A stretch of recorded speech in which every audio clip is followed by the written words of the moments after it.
Welcome to the Human Flourishing Project. I'm your host, Alex Epstein.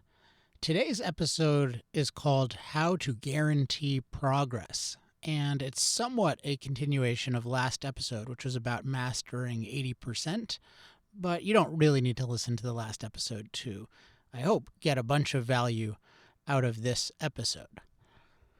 So I've been thinking about this subject of how to guarantee progress because lately I've been working on two difficult projects, and I'd say that the one that's most immediately difficult is the book I'm working on, which is the heavily revised and really redone version of my book, The Moral Case for Fossil Fuels. And then also I have a secret project that will hopefully become public in the next several months, but that's been quite involved too. And in particular with the book, it's in the category of a long and difficult project. And so I've been thinking a lot lately about how do you guarantee progress on long, difficult projects. And so here are some of the challenges with long, difficult projects, not just the difficulties involved in just discrete problem solving, but there are some overarching challenges. So one is just that the volume of what needs to be accomplished is intimidating. So you just think, how am I going to write a book, like a whole book, and everything is supposed to fit together, and it's supposed to be in a good order, and it's supposed to take into account the audience's context, and there are all these individual issues that are complex, and then you have to explain them all. And the higher standard one has for a book, the more it can be intimidating. It can be intimidating to just try to accomplish this kind of thing. So that's one part of it. Another part is that there are discrete challenges that can be very difficult. Even just how do I order the chapters is a whole difficult question. And then within issues, there's all kinds of questions, even just thinking lately about, okay, what is the current status of climate models? That can be a very different thing to describe accurately. Then another part of long, difficult projects is that there are mistakes that can feel like regression, like taking steps back. So I certainly experienced this working on a book where I'm working on a very new version because I think there's a lot of potential for improvement, and there are certain things that I'm now dissatisfied with on the first version, but nevertheless, I'm revising something that worked quite well in the sense that it was largely coherent and people really liked it, and it influenced a lot of people, and it read pretty well. And when I'm trying to dramatically overhaul it, then I'm going to introduce all sorts of new mistakes to it. And so that can be hard with any project where you feel like, oh, I felt like I had made this much progress, and now I feel like I'm going backward. And another aspect of long, difficult projects, and these are all related, is that there can be a lot of volatility of experience. So sometimes it seems smooth. I'm just figuring stuff out and the writing is just flowing and everything makes sense and it all fits together. And then sometimes it just seems like what am I doing? Like this thing I just wrote was junk, or this order doesn't make sense, or this is convoluted.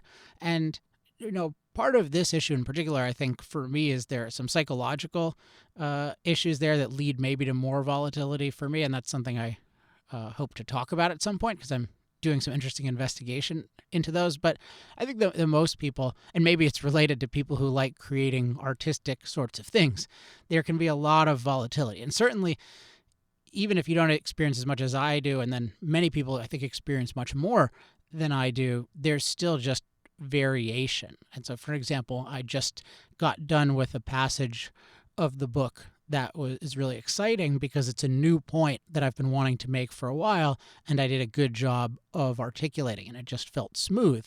But with this same part of the book, there have been many points at which I just thought, this I don't know what to do, and this is hard, or sometimes I thought I had the answer and then I didn't. So this volatility can be very, very difficult.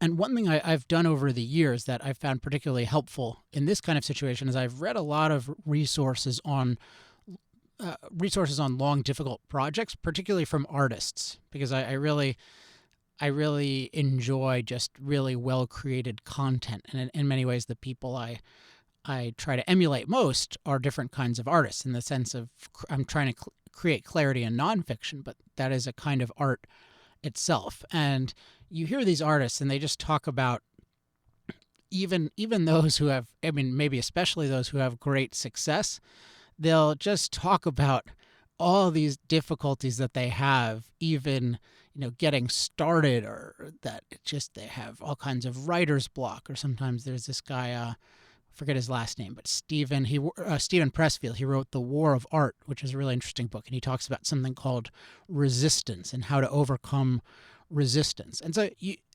listening to these people and some of the challenges they have, I don't have as much. I don't have anywhere near the amount of resistance that I think a lot of people do, but I experience some of it. But certainly I experience long, difficult projects. And how do you persist in a way that will, then first of all, just how do you persist? And then how do you persist in a way where you can, as I say today, guarantee progress? And I like listening to people who have had the experience of making progress over a long period of time, but also acknowledging the difficulties.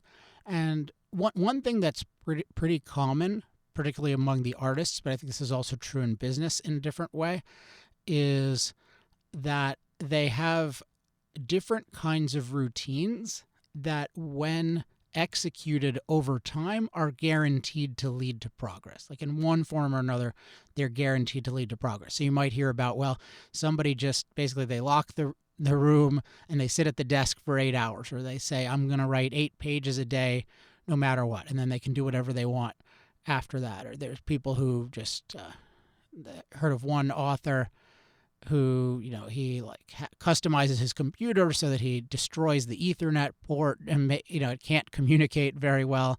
It's no access to internet, and he just sits down and does it there. But one of the things that's in common is they have a routine that, when executed, they can be confident will lead to good results over time, or even great results over time, even given the data, and they can persist in this routine even given the day-to-day difficulties, including different kinds of setbacks and different kinds of days where it's not going particularly well. So this relates to the issue of 80% that I've talked about, which is 80% is I would say a strategy for efficient, productive achievement, where what you're doing is you're saying, I'm going to do an iteration of this that I think is 80% of my potential. And that I've discussed in many episodes, or at least in several episodes, how that has a whole bunch of benefits, including it eliminates a lot of procrastination and perfectionism. It gets you into action, and then it gets a certain amount of progress. And then once you get that 80% version, then you are in a better position to evaluate your own work and improve on it, because now you know more having done that 80%, and plus you can get other people involved. So 80%, I think, is that strategy is definitely part of a, you can call it like a guaranteed productive routine, but I think that it's useful to think in a lot more detail with the specific projects we're working on. What kind of routine can I do on a day-to-day basis that is going to lead to guaranteed or inevitable results over time? And I've probably talked about this a little bit on previous episodes, but my current view for me on books is that, at least at a certain stage of the book, when I'm editing, a very, very good productivity routine for me is to say that, okay, today I'm going to do a full pass on one chapter, with including a detailed reverse outline. So that's a pretty convoluted way to put it, but I don't have a great way of putting it that's simple or relatable to everyone else, and it doesn't really need to be. But the key elements are, I'm going through one chapter, so that's a unit that I can handle. It's a lot, but it's handleable, and so I do one full pass, which means that I'm going through the whole thing and in some way editing it. But it doesn't mean that I have to edit every word. In fact, I'm not doing that. I'm figuring out, okay, what do I want to edit most given the limited amount of time that I have, and I usually give myself 5 hours. And then with detailed reverse outline, that's a really important part, where I'm a big fan of outlining for writing, but I'm even these days a big fan of really detailed outlines for editing. So I basically have an outline that has several, it's like nested layers of outlines. And you can think of it as there's something like 6 bullet points for every 800 words, maybe every 1,000 words, something like that. So 6 bullet points, let's just say, for every 1,000 words. And I find that when I get on that level of specificity, I can totally track the argument that I'm making, and I can really easily catch flaws in it that need to be improved. So when I'm editing and I have a corresponding reverse outline that's about 6 points per 1,000 words, then I can really edit effectively. And so and the other thing is that, so I need to do a pass through it. It needs to be coherent. So it doesn't need to be perfect at all, but it needs to be coherent. So it can't just be gibberish or I'm going to do this later, unless there's some assignment to someone else or just some stat I don't know that needs to be found later. So I need to do it needs to be coherent. It needs to have the detailed reverse outline. And then what's the other thing? I just forgot the other thing. Sometimes happens when you say like, oh, first of all and second of all, and before I talk about that other thing, and then I don't remember what the other thing is. Oh, the other thing is question. So if there's something where I feel like there's a problem or there's something I'm really confused about, I just write it out as a question. And I guess the other aspect of that, so it might be a fourth thing, but it's really questions and comments. So if I have any comments about things I'd like to improve later, I put that in a prominent place so that I can revisit it later. But I find that with those constraints, I'm getting through a chapter, it has to be coherent, I have to have reverse outline, I write out explicitly any significant questions and comments. I know that if I do that day after day, or at least for me, these days it's usually 10 out of 15 days, and that includes, it's basically 10 days in 2 weeks. It works out pretty well. Actually, I guess it's that I just want to be accurate. Not that any of you need to do my process, but it's 10 out of 15 to 20 days, just depending on what else I need to do. But I really like to, so sometimes I need to review the book at a higher level or explore questions or do research, but I need a certain amount of these days where I'm just doing one chapter and passing through it. And it doesn't mean that every time it gets totally better, but something substantial always improves. And the practice of just doing this over and over is I just keep refining it, and I keep learning more about it, and it keeps fitting together better. And so I have a lot of confidence in this process, versus if I just thought of it as, oh, the book has to be great, or I want the book to be great by X date. That would be so daunting to do. And then when I was going through it, I would just, if I found any problem, I'd just have to sit with that problem and work on that problem. But maybe that problem is derivative. Maybe it's not the most important thing, or maybe it will be solved by solving some deeper problem. So part of why it's a success, guaranteed success for me to do these passes, is that I'm always focusing on the most, for me, what seem like the most important things to solve, which are often structural issues in a chapter.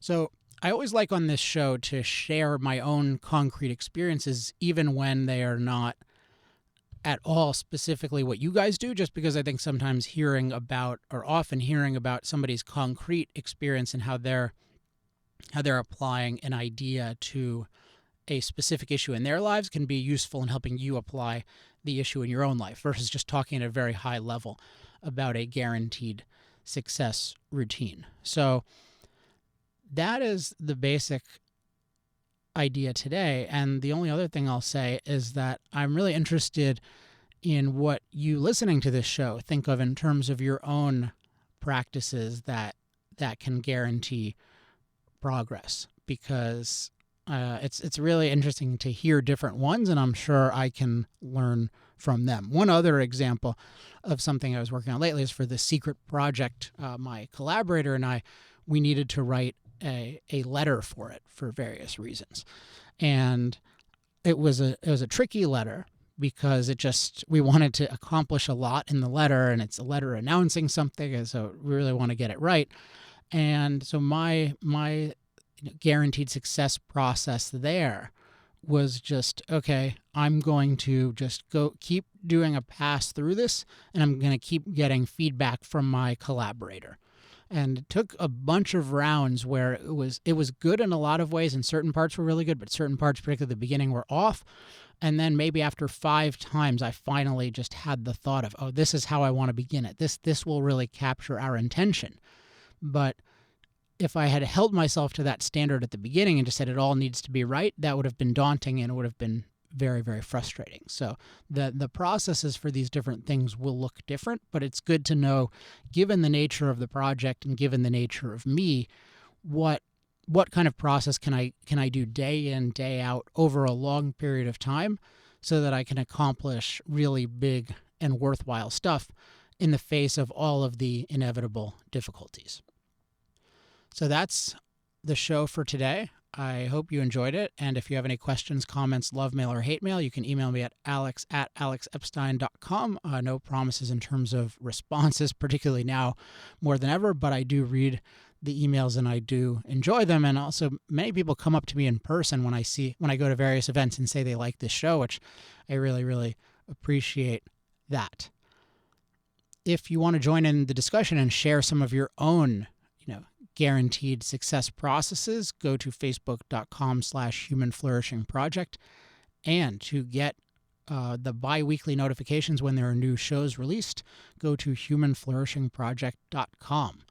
That is it for this time. I'll be back in 2 weeks, hopefully with a lot more progress on my project that has been ensured by going through these guaranteed success processes. Until then, I'm Alex Epstein. This has been the Human Flourishing Project.